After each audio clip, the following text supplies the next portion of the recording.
headed toward live. This is fantastic. Hey everyone, it's Thursday and we're back on the farm group. Happy to see our many members, and don't mind me, I'm just checking to make sure it actually showed up. Hey, there it is. Hey, Dr. Alex, how are you? I'm good. I'm very well, thank you. And Excellent. you?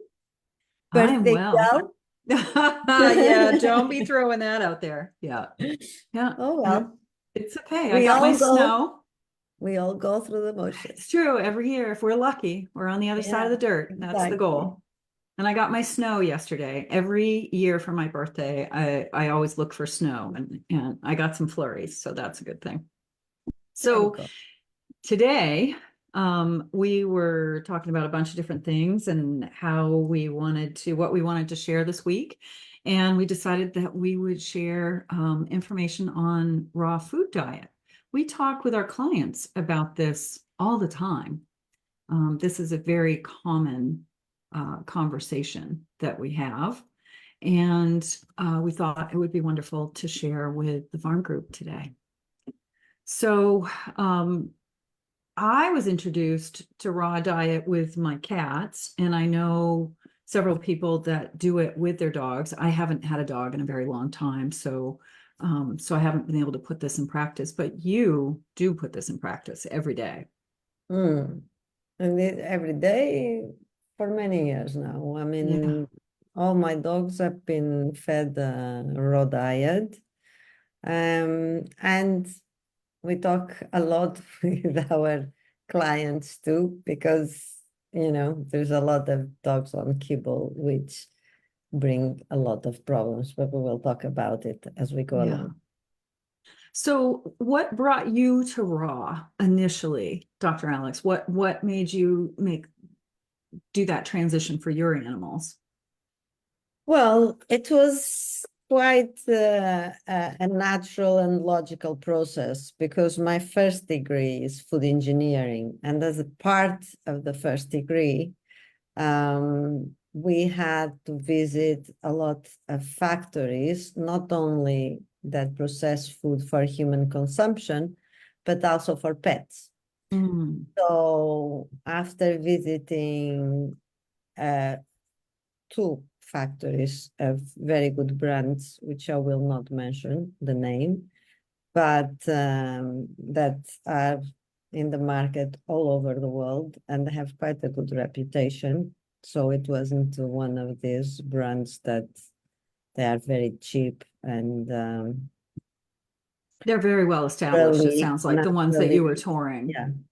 So anyway, I was shocked with what I saw, and it was, you know, um, beyond my belief. I know that food industry is a profitable business, and to make profit, obviously, you need to Keep your profits, keep your expenses down so that your profit is exactly. high. And Yeah. I then mean, and your then the way to shareholders, go the everybody's going to want expenses that. down, it's not only the way you process it, but it's the raw materials. The raw materials have to justify,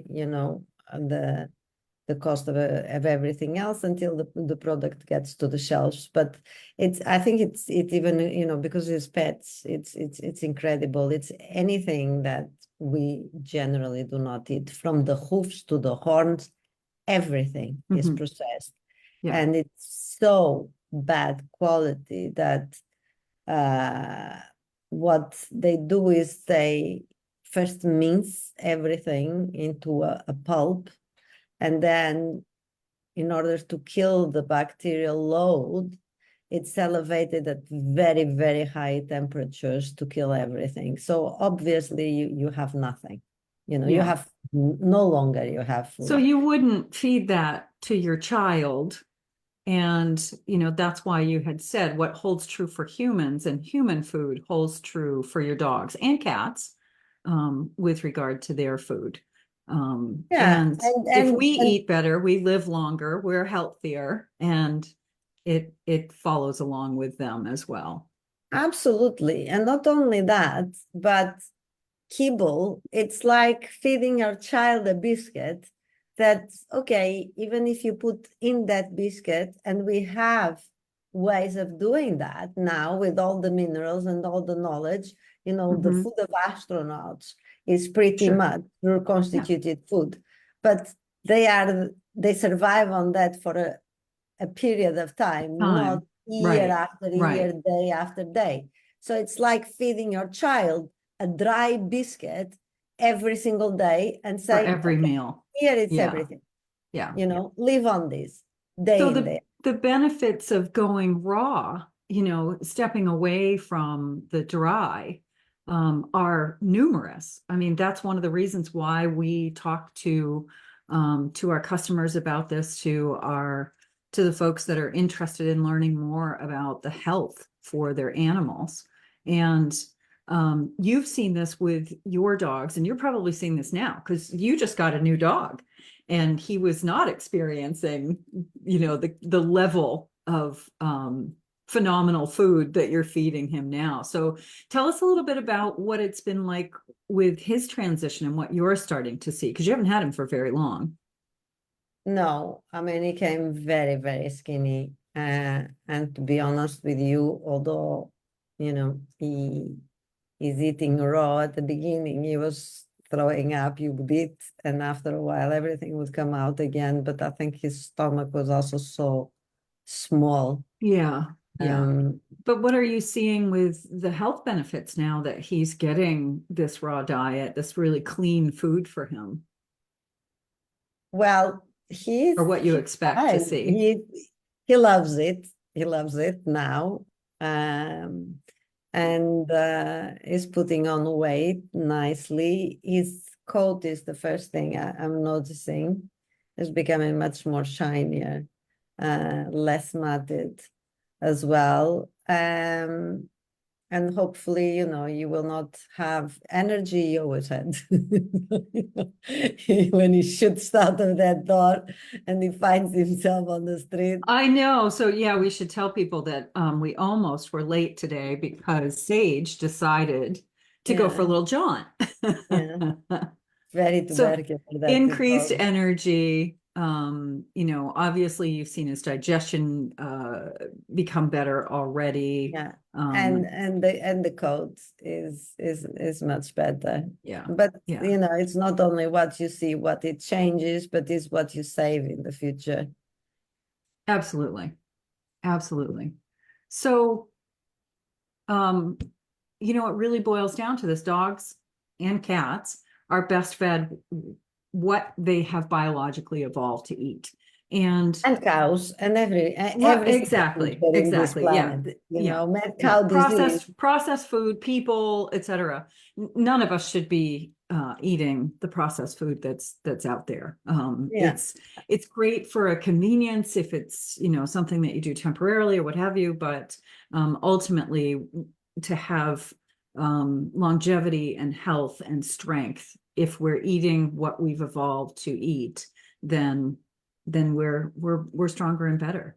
You yeah. touched on this a moment ago Mad cow disease came into this from, world yeah, because cows were being fed processed cows. You right, know, right. whatever And would not go we into see the it pet in industry large, would go to feed the cows. So, yeah, you know, then you yeah, have the consequences of that. yeah. So, And we're seeing that across the board with all of the large industrial farming situations, where they're raising animals in close quarters and they're not eating properly and they're not being given the proper nutrition or environment.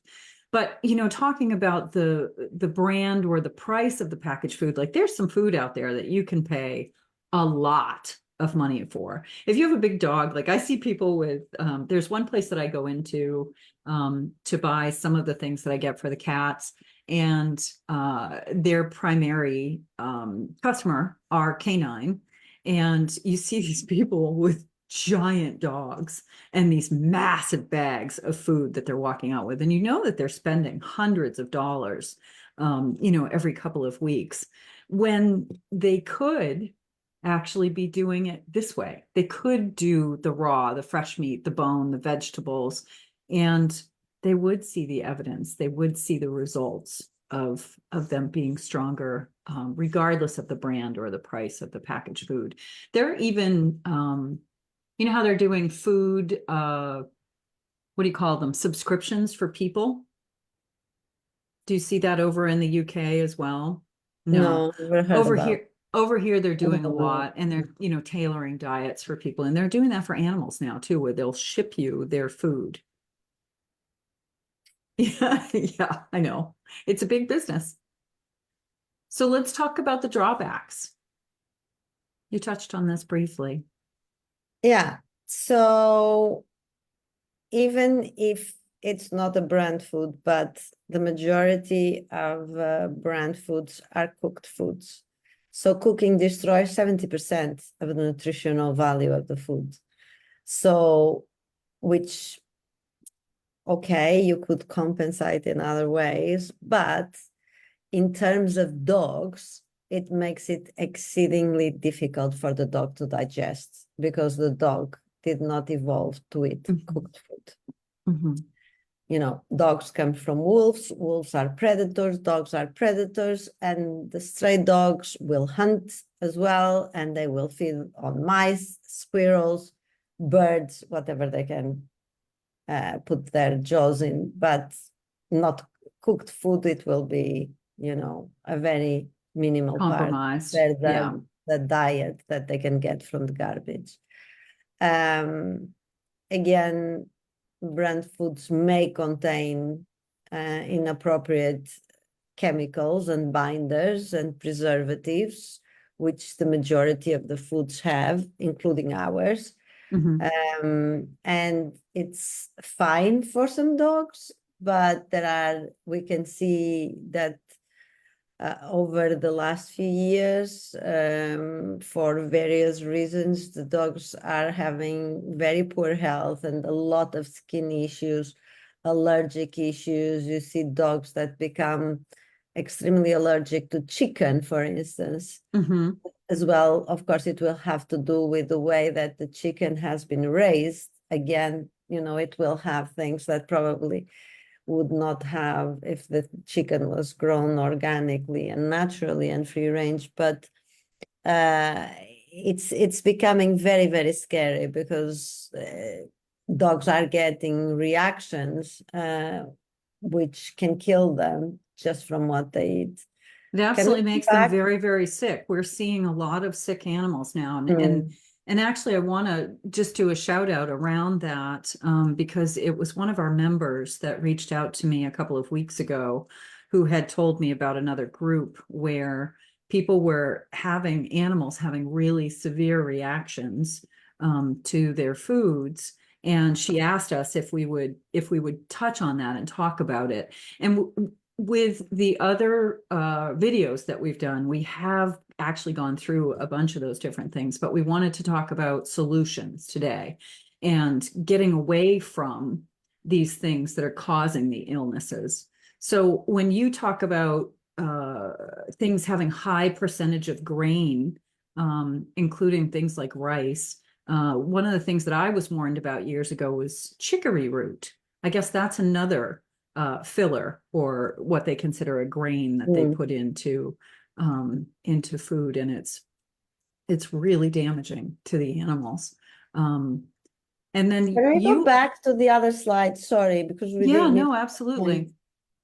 the last one. Of course, if you go to the butcher and you buy the meat, Mhm. it will not be the same quality of meat that is used from the food companies, from the pet food companies. So even very expensive dog food often will have a very low quality ingredients. Mhm. And then they put the added vitamins and the added minerals, with added calcium, and people think, oh, wow, this is fantastic. But actually, if it is added, it's just telling you, in other words, that the food is very poor and we are adding because it's missing. Right. And if it was well balanced and the ingredients were fresh and were supplying what they should supply, it did not need To anything to be be added. added. Right. Right. And one of the things that I remember seeing in the questionnaire when you and I were pulling together Homeopathy United and a questionnaire for animals to help coach people, you ask about a dog's teeth and their gums. Talk a little bit about that and how you see that show up. Okay, for me, this is this is one of the points that once you change to raw, it never fails. When you have the dogs fed on kibble, sooner or later, you start having to go to the vet to have the dog's teeth cleaned. And that actually, it's quite a tough procedure because the dog has to go under for obvious reasons. So after a certain age, it starts being a very high risk for the dogs to have their teeth cleaned. On the other hand, if they are not clean, they have such a buildup of tartar, and tartar is basically with bacteria that the gums start receding, and the teeth will get rotten, bad breath, and eventually they will fall. So once a dog is on raw diet and has bones, that's it.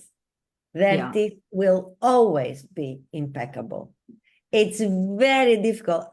In more than 20 years, I've never seen a dog that has been fed raw from many years Have dental issues. to have their teeth clean. Yeah. And I mean, just looking at these pictures, people would probably be surprised that this is what you feed your dog. It's what we eat. You know, giving them things like broccoli and carrots and cottage cheese and blueberries. And you always say when they do the raw egg to include the shell, grind it up really well. Yeah. You know, for the calcium, and then flaxseed and cabbage and spinach and, you know, obviously the meat as well. But when you look at something like this, you're like, this is such a well-balanced diet. And it's so much easier to feed this than people realize. And you talk about, whenever we talk to clients about switching over to raw, or recommend that, you say, do it for a couple of weeks, like set up the packages. So you're not doing this every single day. This isn't, you know, you're not going out and cooking and doing this every single day the way that you do for your family. No, it's a question. I mean, you can do it every single day, but it's a question of routine and simplifying your life. You buy the vegetables that you would buy for your family, and hopefully whatever is in season, because it's also cheaper, but it's also more. It has more nutrition. And then for the dog, I just the meat I have it in chunks according to the amount that he needs, and I freeze everything. And then the vegetables and the fruit, I just put it in the liquefier in the blender, and then I mix it, and that's it. That's fantastic. And it's in big quantities, and then I put it again for a week or two, and that's it. And then, you know, you're just pulling it out and using it as you need it. And you don't have any waste. You don't have, you know, anything that's going bad in the fridge that you're having to worry about cooking or what have you. So there are, in doing a little bit of research around this, the 3 raw options that came up when I was looking at some of the calculators. There's some wonderful calculators out there, and we're going to talk about that in a minute. But there's an ancestral diet, a prey model raw diet, and then the biologically appropriate diet, which I don't really care for what they actually call that, the shortened version of it. But let's talk a little bit about the ancestral diet. So, you know, there's a wolf here. And if you think about it, it's funny. Last night, as I was falling asleep, I heard the song go off outside, and we have cameras around the farm, and I turned them on and I was listening. The coyotes were down at my neighbor's. She takes in roadkill, which there's a lot of deer right now that we're having that, you know, in the winter. And and she has an area where she puts the parts that she can't use or that, you know, doesn't turn into dog food or what have you. She has a mastiff, so it's a good thing that she gets deer. But they were having a party down at her place last night. And she actually texted me this morning and said, I want to let you know how close the coyotes were. And I said, oh, I heard them. Let me send you a video just of their song, because they were throwing a party at her house. So the ancestral diet emphasizes the inclusion of animal parts with fiber and fur or feathers. So it would be the whole piece of the animal. It's not a case that you would be buying things that had been cut up or processed or what have you. In addition, focusing on providing 5 to 9 different proteins per month and including a healthy source of seafood to balance the omega-3/6 ratio is kind of the ancestral piece. And this is just a little breakdown of the percentages that they recommend with regard to that. And if you think about it, wolves can go for a very long time without eating, and coyotes as well. Weeks even is my understanding, as long as they have a source of water, though I'm sure with rodents and that sort of thing, they get their needs met. But it is interesting to think about that. And we should touch on the fasting piece too. The next diet is a prey model raw, and a complete PMR diet is based on whole wild prey animals and doesn't include plant ingredients. So again, you're not including your blueberries, your spinach, you know, that sort of thing. It is to feed the entire animal with all of the organs, etc., and leave no waste. And again, a very small breakdown where they talk about muscle, bone, liver, and then other organs. And then this is the diet that you recommend most frequently. And I want to hear more about your thoughts on the biologically appropriate raw food diet. Yeah, I think I put a very simple recipe of what I do. There is a recipe, yes. Yeah. So basically, I go with the flow. It's just raw meat, and it can be any type of meat, from chicken to beef to venison to fish, whatever is available and convenient. And then I mix vegetables, seeds, and fruits, whatever is in season. And I took one of the calculators that you find online, the raw dog food calculator, and they have you plug in the age of the dog, you know, whether it's an adult past a certain age, and the weight of the animal, and also their activity level, which is really helpful because some dogs are really lazy and other dogs are just running around all day long. So this particular one was crafted for a 75-pound adult dog who had very low activity. And they're saying total of what to feed for the whole day is only 2.25 pounds. That's just about a kilo. So it's very, very little when you think about it. And when you start to do the math as far as what you've spent on the food for them, you actually do end up saving quite a bit of money. So here's your recipe, and talk a little bit about what you feed Sage now, what that looks like for him. So typical day. As I said, I go with the meat, whatever meat. At the moment, he's on beef, but it can be chicken, it can be venison, lamb. I feed a lot of lamb, because lamb I don't have to go organic. I mean, chicken I would not feed unless it's organic, because of the hormones and all the, you know, chicken is the most processed meat in the world because what the whole world feeds upon. But lambs and goats, goat is fantastic because goats you don't see goats so much being farmed. I mean, a goat still, or the majority of goats still roam outside, are free range, and they still eat what they are supposed to eat. So goat is very, very used here at home. And I have a very simple rule. It's 3% of the amount, the totality of the amount of the food that the dog should be fed. It's between 2.5, or it can go from 2 to 3% of their weight. And then out of that amount, 70 to 80% will be meat, and 20% will be the rest, the vegetables and the fruits.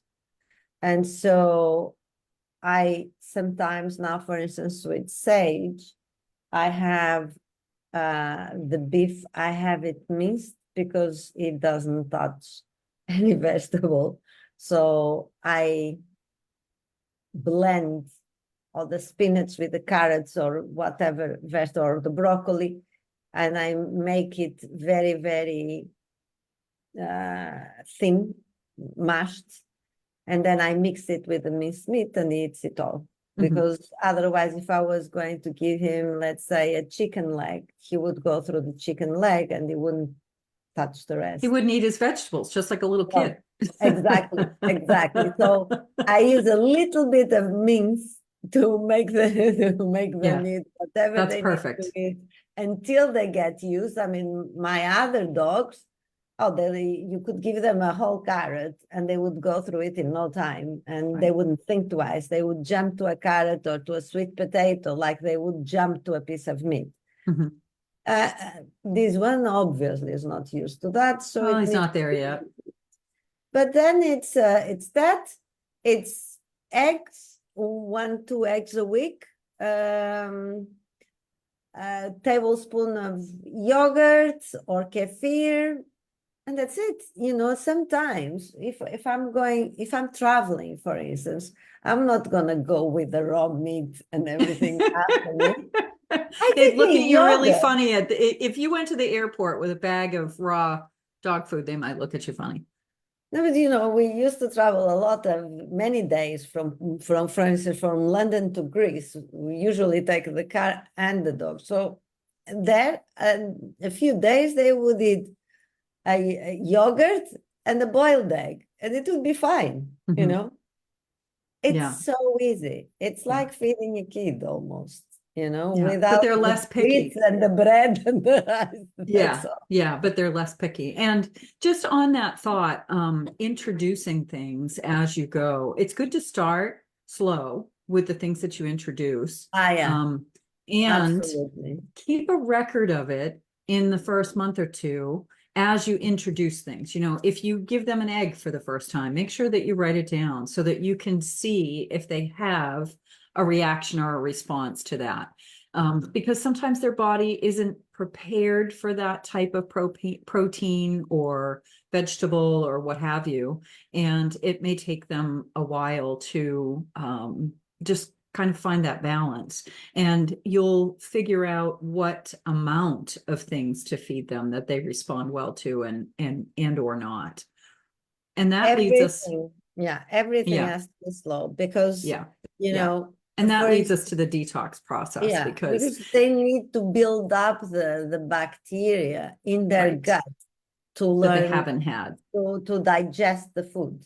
I mean, when I went to Greece the first time, I ate vine leaves. They eat vine leaves, dolmadakia, all the time. And I thought, vegetarian, vine leaves. Okay, I eat the grapes, but I never ate the leaves. And when I tasted them, oh my God, I liked them. So I like them so much because they serve it with a sauce of olive oil and lemon, and it's just delicious. Well, my God, for the next 2 days, I was so sick. Oh no. It was to barf the vine leaves that I couldn't digest because my body was not used to. Was not ready. And the same with the sesame seeds. You Yeah. know, they put sesame seeds everywhere. Now I can eat sesame seeds a whole kilo and I'm fine. And I put sesame seeds in everything. But when I went there, I couldn't digest the the bloody seeds. And Yeah. I was sick again. And I Yeah. always said, this is bird food. It's not for Not humans. people food. Yeah. Yeah, because I couldn't I hear that digest. a lot. I hear that a lot. Well, and really, if you think about it, when we do an elimination diet for people, right, if they're having some health issues, then we take away the triggers, the things, Yeah. milk, well, dairy, eggs, gluten, sometimes it's grain altogether, that type of thing. So we'll take those out of our diets, and then slowly we reintroduce things to see how we're going to respond. So it's similar to what we're recommending here with the detox process for a dog. So if you're taking away the dry food that they've had for years, or even for a short amount of time, you want to go in baby steps. You're not going to go push them right off the end of the dock and say, okay, I'm never feeding you kibble again. You want to go into it gradually and allow their system to kind of process it. And you'll see things pop up, right? You'll see a change in maybe secretions or discharges. So earwax and the globs in the eyes, like when you see an animal get an allergy or what have you. But this is their body detoxing. This is their body pushing it out of their system. And it will come out in a bunch of different ways. But we do recommend that you pay attention just in case there's a trigger for them and, they get a rash or it becomes an infection or what have you. Dr. Alex, talk a little bit about the mucus in the stool. We've been seeing this lately with several of our clients, and it can be pretty alarming. Yeah, well, if the mucus in the stool appears because you change the diet, it's okay, eventually the system will adapt. And again, it goes down to the lack of microbiome or bacteria in the gut that have not adjusted yet to that particular diet. Now, if you are feeding kibble, or if you are feeding your normal diet to the dog, and the dog has mucus in the stool, here there is an imbalance in the system, and the problem should be addressed. We will talk about one or two remedies. There are many, because it all depends on the color of the mucus, if the mucus is stained with the blood, how the mucus is, etc. But, we will have what we see more commonly. And they will drink much less water. Yeah, that surprised me, but it really does make sense.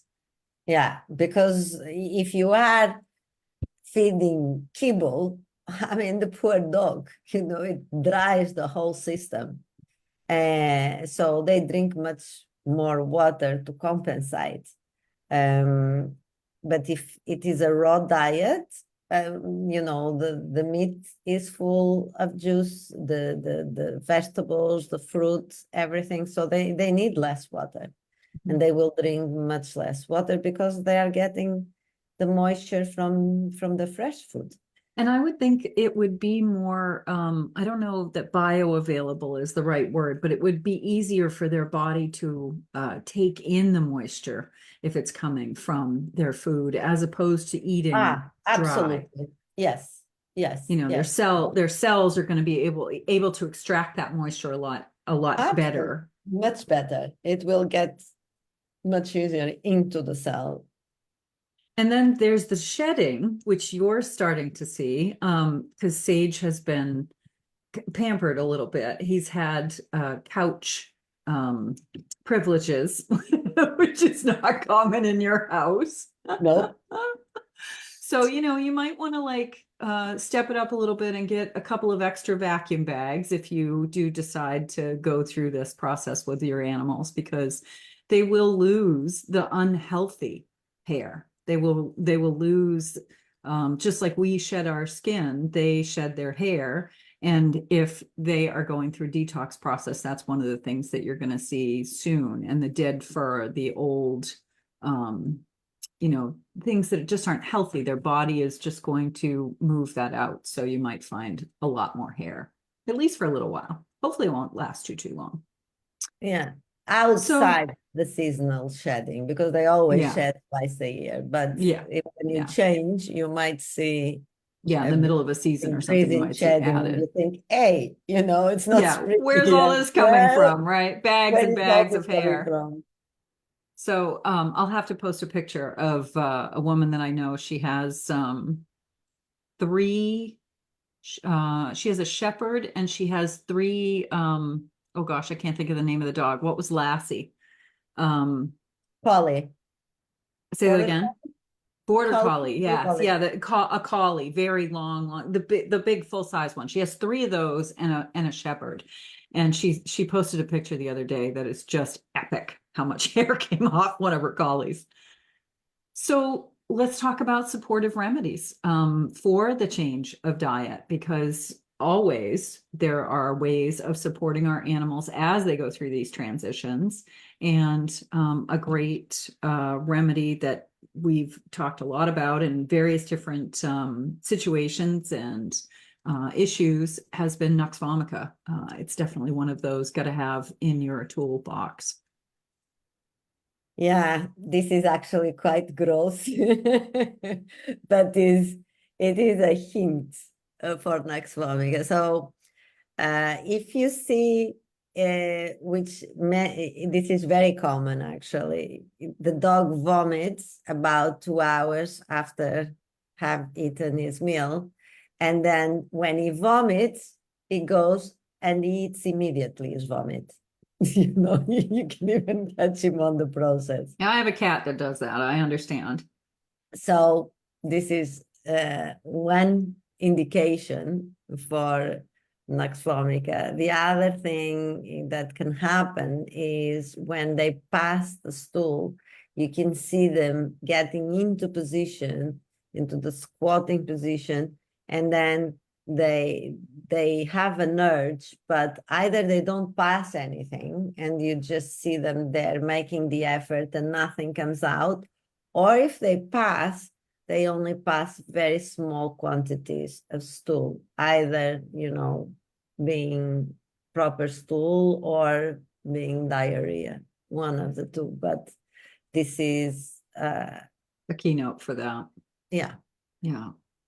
And Mercury then, has that as well, by the way, okay, good to which know. we will talk Touch about. on.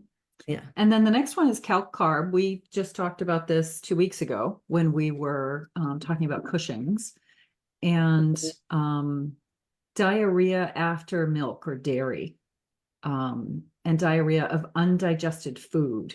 So what does that look like? Not that we want to get into the nitty gritty and the gross of it, but what can someone expect when they see something like that? So either you give the dog milk or dairy and it starts vomiting. So the milk or dairy products do not really agree with him or with her. Or you see in the diarrhea, you see pieces of the food that they have eaten. And the smell is very offensive. Of course, diarrhea does not smell daffodils, but there are some types of diarrhea that you almost faint. And the interesting thing, of course, there are, again, many remedies for undigested food and offensive stool, etc. But although they are with diarrhea and all these things, it will have an amazing appetite. So this is an indication for calc carb. So they won't stop eating. They Oh, still want to eat, even though these and reactions eat and like responses are crazy, going on. and Yeah. beyond a Ravenous. healthy appetite. Yeah. Yeah. Yeah. And then China versus Pulsatilla. And I thought this was a It's so great, beautiful. I This know. is really beautiful. They both but are. I like it. Okay, so both remedies have diarrhea immediately after eating. You know, these are, if the dog feeds and then immediately it has diarrhea, which is not like Nux Vomica, which is usually 2 hours later. These two remedies usually are commonly indicated. Now, how do you distinguish if it will be China or if it will be Pulsatilla? Which one should you go for? Well, with China, the diarrhea comes on gradually. So you have first like a mush and then more watery and more watery and more watery until it gets like only water. With Pulsatilla, you will have a lot of rumbling and, you know, it will be audible, the rumbling, the noise that it goes in their bowels. The diarrhea is usually worse at night, like arsenicum. But the keynote for Pulsatilla basically is, especially for dogs, is the rumbling. And then there are no two stools the same. You know, you might have yellow diarrhea and then green diarrhea and then mush and then solid and then diarrhea again. You know, the stool keeps on changing. Pulsatilla is all about the change, right? It's when the body continues to keep throwing different things out. Yeah. And then, of course, China will be thirsty because China is one of the main remedies indicated for lack of fluid. Dehydration. Right. And Pulsatilla, you will have to follow the dog with a bowl of water and you A will syringe. yeah. Yeah. Will not like, want please drink more. Please drink more. Yeah, that's very important thing not to know thirsty too. at all. Yeah. And then the last remedy we're going to talk about today is Mercurius corrosivus. So this is serious diarrhea. And here is where we see mucus, quite a lot of mucus. And the mucus can be in big quantities. It can have different colors. It can be yellow, it can be green, it can be stained with blood. Most of the times is. But one very interesting characteristic, even if it's not diarrhea and the stool is properly formed, many times in dogs you see the stool and then it's covered like in a layer of mucus, almost like a sausage. And that is an indication for mercury. But the whole stool comes, you know, the stool comes in a bag. Yeah. Like, yeah. It's wrapped. Yeah, it's wrapped like a sausage. So this is an indication for mercury in not mercosol, mercury, mercor, for dogs. Perfect. And humans, but and humans, yeah. So we have a lot more information around this, and this is something that we discuss with our clients when we're coaching them, when we're supporting them, and making recommendations, seeing different health issues with their animals. We often look at diet, and interestingly enough, one of our most recent clients had a dog who is a vegetarian, cannot have any animal protein. And I found a wonderful link around that, a wonderful article that was written by a vet who came to her senses and realized that all of the processed food and the packaged food was not ideal for animals, and she crafted also a vegetarian. So I'll share that article with everybody. There are a couple of calculator links that have, more of this information. You can go deeper down the rabbit hole with it. And we do offer consults. You can absolutely book an acute consult if you want to talk with us and have us assist you with crafting something that will work for you and coaching you through the process, because there's a lot here that we did not share. And as always, if you have questions, if there's something that you want to have us talk about or focus on in the following weeks, please reach out, please post your questions, and thank you. Thank you for watching, and thank you for being part of this. And thank you, Dr. Alex, for all of your wisdom. Well, and thank you, Rebecca, for being my partner. And your wisdom too. You're welcome. You're welcome.